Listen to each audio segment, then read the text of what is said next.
All right, so let's come back here at home. So we went to Raleigh, we went to Fayetteville. We want to come back here in Charlotte because it's a holiday weekend coming up. A lot of folks are going to be off tomorrow. A lot of folks have plans. They're going to be traveling, but a lot of folks are going to be here this weekend because, you know, Charlotte is a great place to be during the 4th. And our next guests, they're part of a community-driven cultural platform built around the power of gathering, rooted in food, music, shared experiences, creating intentional spaces where connection feels natural and culture is celebrated. Welcome in. We got our guys in Trey Wade, Jonathan Cooper, and Lewis. I didn't get your last name, Lewis, but I know you're from High Point, so I want to call you Lewis from High Point. Perfectly fine. Perfectly fine, man. Kinfolk Kickbacks, man. Thank y'all for joining us. Y'all are here because of the 5th of July fish fry that's happening. Obviously on the 5th of July. Yeah, it's in the name. I've been seeing the flyers on social media. We'll start here. Kinfolk Kickbacks. What is that, and how did you guys come together to create that? Yeah, it was a lot of the things we do were just they kind of happened organically around the dinner table or outside by the fireplace.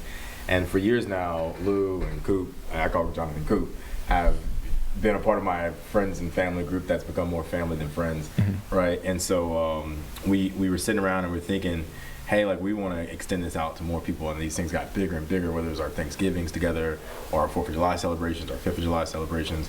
And so it evolved, and finally we kept getting asked, like, when are you guys going to do something else and do something else? And so we formalized it so that we could make it a little cleaner as we advertise it to the community. But so Kinfolk Kickbacks is essentially our opportunity to create community that feels like family.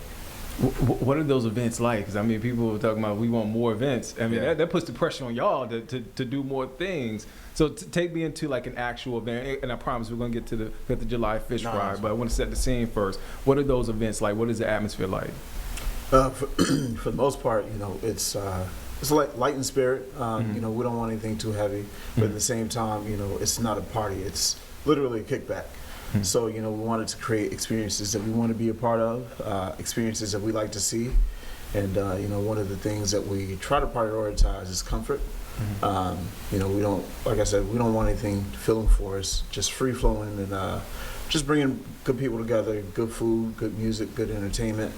And everything else just fills the space. Yeah, the best way to describe it is imagine a family reunion where everybody's families are all invited.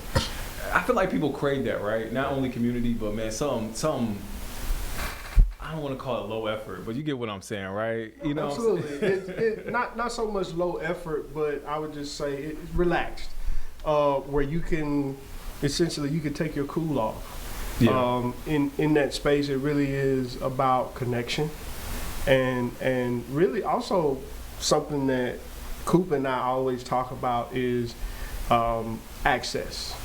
One of the things that from a society standpoint, a lot of communities struggle with access to certain things, and our platform is really about being able to give people those dope experiences that don't necessarily come with the highest price tag, and it's not about being the who's who, it's about being authentically yourself.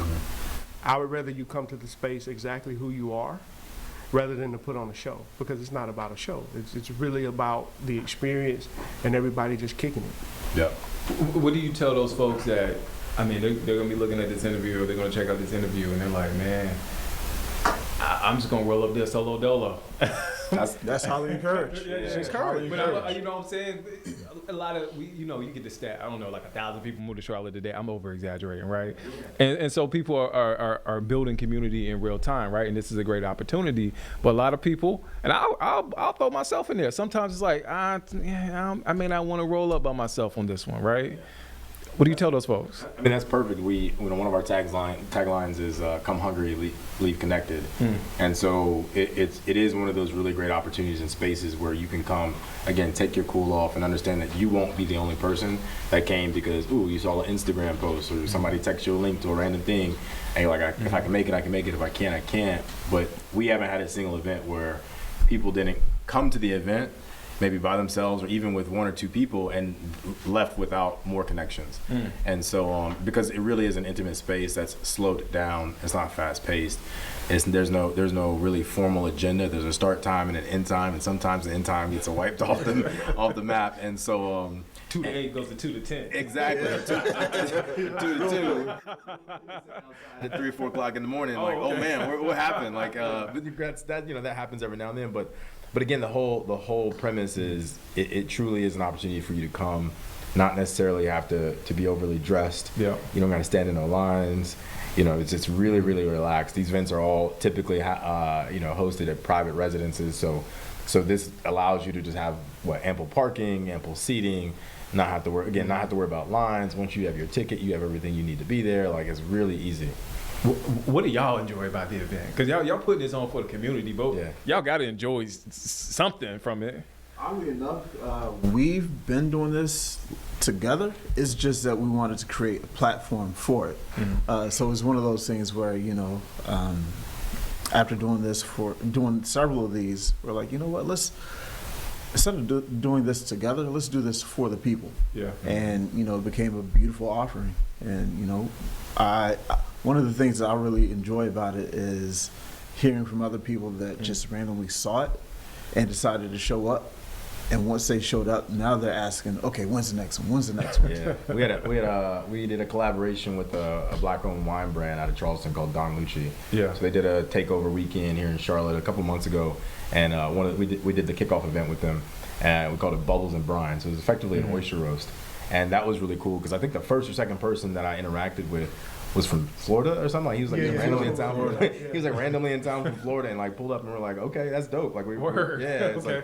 Like, how did you hear about it? He's like, I think I saw it on Instagram, and we don't monetize. Like, we're not crazy overly advertising and blowing people up.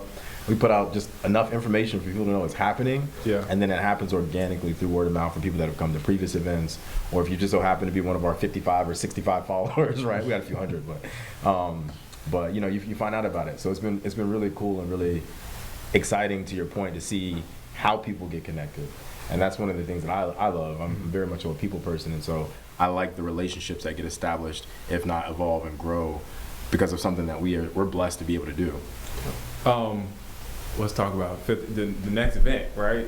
It's Sunday. I know we talked about folks talking about when's the next event. All right, the next event, 5th of July, fish fry.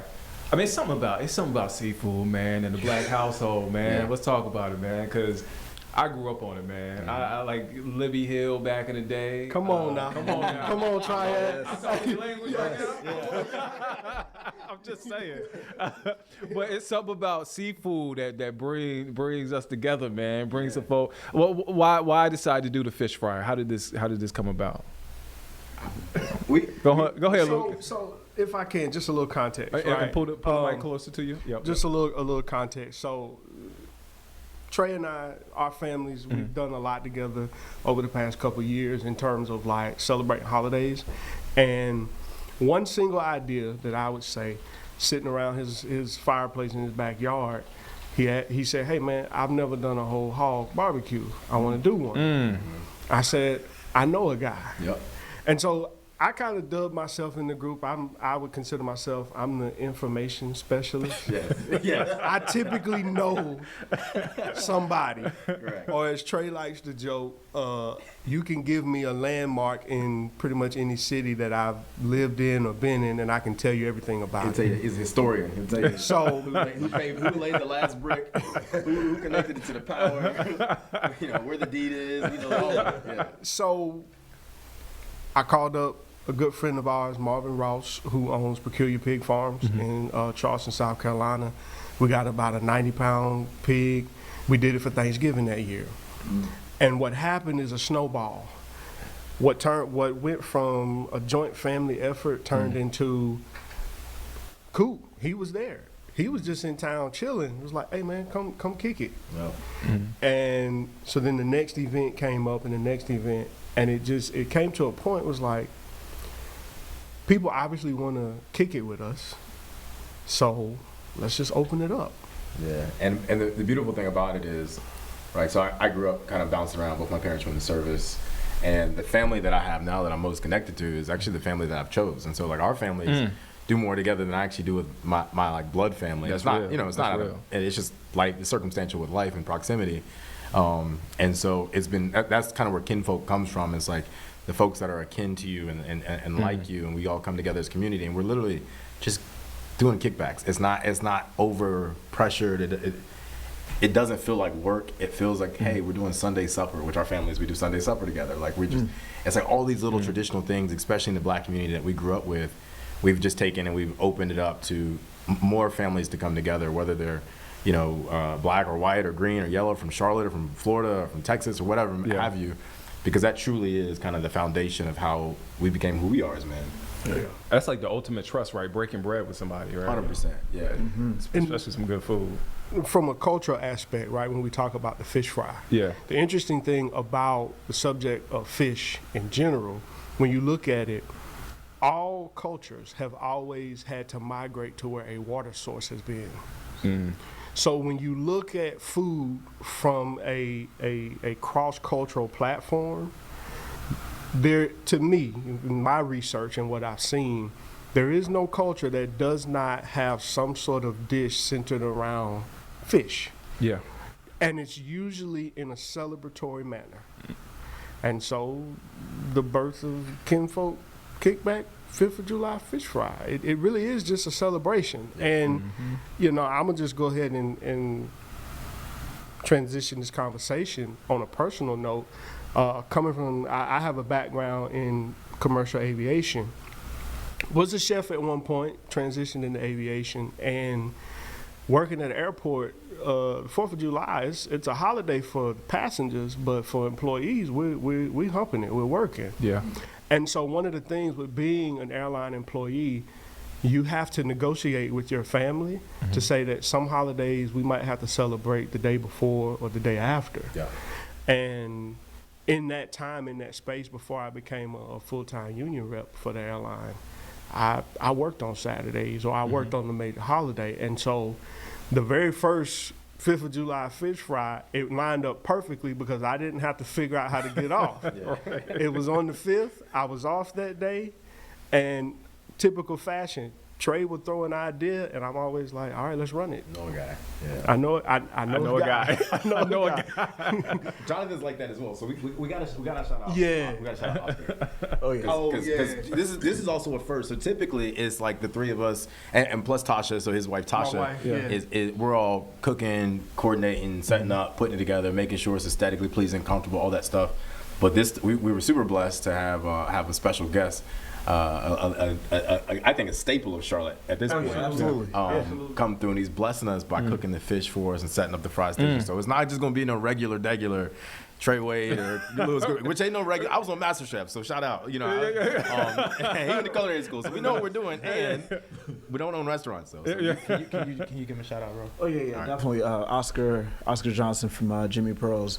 You know, he'll be joining us as well. Phenomenal chef, James Beard nominated from Virginia, Chesapeake to be exact. I mean, what they've done with Jimmy Pearl's is phenomenal. So to bring that and to incorporate some of that with Kinfolk Kickbacks fish fry, I'm ecstatic for it. Special, man. Yeah, it's very special. Very special. I think it's another testament of how like food brings together community. Yeah. Because he was like, we hit him up after an event he had done previously. Yeah, and we're like, hey, like, what are you doing on the 5th? He's like, let me check my calendar. He's like, typically I try to rest on Sundays, and he was like, man, it's y'all, I'll pull up, man. So he on his off day, he's For the love. for the love, and culture, man. So I think it's super cool to see how other people are getting plugged in. We've featured different like small black-owned businesses and had folks pull up and just be able to just be there and exist, and it's worked out well. People have built business relationships and connections that are helping them feed their families the way we try to feed all the families that we connect to. So, man, how can folks? One, we'll start here. Give us the details, ticket information, day, time, place, everything. I know 5th of July, but run that down. But how can folks tap in? How can folks connect as well? All right, super simple. There's two main opportunities. You can go to kinfolkkickbacks.com, KINFOLK kickbacks.com. Under our Kick It With Us tab, it's our events. And so you can see all the details for the 5th of July Fish Fry there. Grab a ticket. Ticket sales do cut off at noon on the 4th. Ooh. Because we are getting fresh fish. And we do not want to have too much or not enough fish. And so we're trying to make sure we have the final head count so that on Saturday when we pick up the fish, it's ready for Sunday. And then you can also follow us on Instagram, Kinfolk Kickbacks, where we live updates to the story, all that good stuff. You can message us. We all three manage that. So if you have questions, comments, concerns, funny jokes, smart remarks, we're here for all of them. So those are the main two things. It is at a private residence. It's a large private residence. So the details get shared with ticket holders, so we don't just advertise the address, which gives you another comfort of saying, like, this is not just a massive public event. Right. That's at some random bar that you can be competing with people at a shelf, right, at a station. So yeah, it's really cool. Hey man, I appreciate y'all for coming. I got one last question for Lou because he's from High Point. Yeah. Hoskins Street. Come on, Fish. man. Come on, Hoskins Street Fish Market. Yeah. On the historic block, in the intersection of Hoskins and Washington Drive. Yep. Washington Drive. So I'm gonna give y'all some history. Washington Drive to High Point was essentially the Harlem of High Point. Anything that was black owned was on Washington Drive. The Black Library. There are about 8 funeral homes. Shout out to Hoover Funeral Home, where one of the most important people to jazz, John Coltrane, used to hang out. The legend. The legend. Born in Hamlet, North Carolina, raised in High Point, and relocated. Statue in downtown High Point. Exactly. It's the reason why High Point has a John Coltrane Jazz Festival. Hoskins Street. Me and my mom used to have to go every Friday to get my grandma, Minnie Bell Gilmore, a 2-piece fried croaker. Fried hard because she wanted the crispy tail to crunch like a Lay's tater chip. So if you come to the 5th of July Fish Fry, I promise you're going to get something just like that. With the white bread too? White bread. With the white bread? Green beans, pasta baked salad, beans, pasta salad. We got banana pudding. You know what I'm saying? Yeah. Church repast desserts wrapped in the little cellophane. That's the beauty of our events. I believe and I feel that the events that we curate also create a sense of nostalgia for guests. Yeah. Because particularly, I'm just saying in black culture, there are just so many like nuanced things that you just know. Church kids know church kids. Yeah. You know, and family reunion visitors know family reunion. Like, you know what the atmosphere felt like. And I know for me, a lot of the events that we do really bring me back to a sense of home. And the fact that you called out Hoskins Street. Whew, I had to Washington Terrace. I lived at Washington Terrace Park, man. Come on, man. You know, so man, you about to make me cry. hey, that's what we do here on the show. We make folks cry. Nah, man, make sure you tap in, man. Kinfolk Kickbacks, man. 5th of July Fish Fry, man. Get those tickets now. They're available. Trey, Jonathan, Lou, appreciate y'all, man. Appreciate y'all, man. Thank you. Yeah, man, we're going to leave it on that note. Let's go to break. We'll be back here in a few minutes here on Live Impact News on the WCNC Charlotte app.